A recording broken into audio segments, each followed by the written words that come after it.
విజయనగరం జిల్లా గజపతి నగరంలో వైఎస్ఆర్ పార్టీ కార్యాలయంలో మాజీ ఎమ్మెల్యే బొత్స అప్పలనరసయ్య సమావేశం నిర్వహించారు. ఈ సందర్భంగా ఎన్నికల ముందు చంద్రబాబు అధికారంలోకి వస్తే కరెంటు ఛార్జీలు పెంచమని చెప్పి అధికారంలోకి వచ్చిన 6 నెలల్లోనే ట్రూ అప్ ఛార్జీల పేరిట నవంబర్లో 6,000 కోట్లు, డిసెంబర్లో 9,000 కోట్లు కరెంటు ఛార్జీలు పెంచి ప్రజలపైన భారం వేసినట్లు తెలిపారు. ప్రజలపై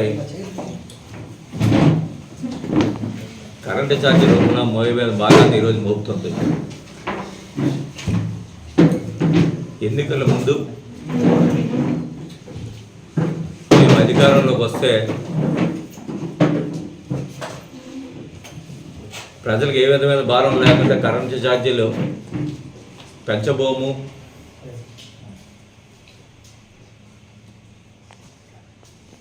అని ఆ రోజు ప్రజలకు వాగ్దానం చేసి ప్రజలకి మోసపోపు మాటలు చెప్పి అధికారులకు వచ్చిన ఈ ప్రభుత్వం అధికారంలోకి వచ్చిన 6 నెలల్లోనే ట్రూ అప్ ఛార్జీల పేరిట డిస్కమ్లకి సుమారు నవంబర్లో 6,000 కోట్లు, డిసెంబర్లో 9,000 కోట్ల రూపాయలు, సుమారు 15,450 కోట్ల రూపాయలు ప్రజల మీద భారం మోపే పరిస్థితి ఈరోజు కనిపిస్తుంది. ఈరోజు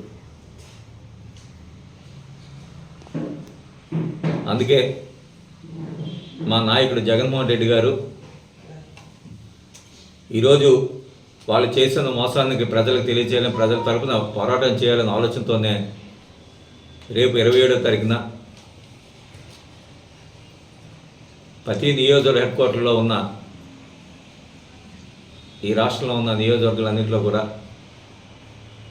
ఎస్సీ ఆఫీసులు కానివ్వండి, ఏడీ ఆఫీసులు కానివ్వండి, డిఈ ఆఫీసులు కానివ్వండి వెళ్ళి వాళ్ళకి మెమోరాండం ఇచ్చి ప్రజల తరపున నిరసన తెలిపే కార్యక్రమానికి పెద్ద ఎత్తున శ్రీకారం చుట్టింది వైఎస్ఆర్ కాంగ్రెస్ పార్టీ.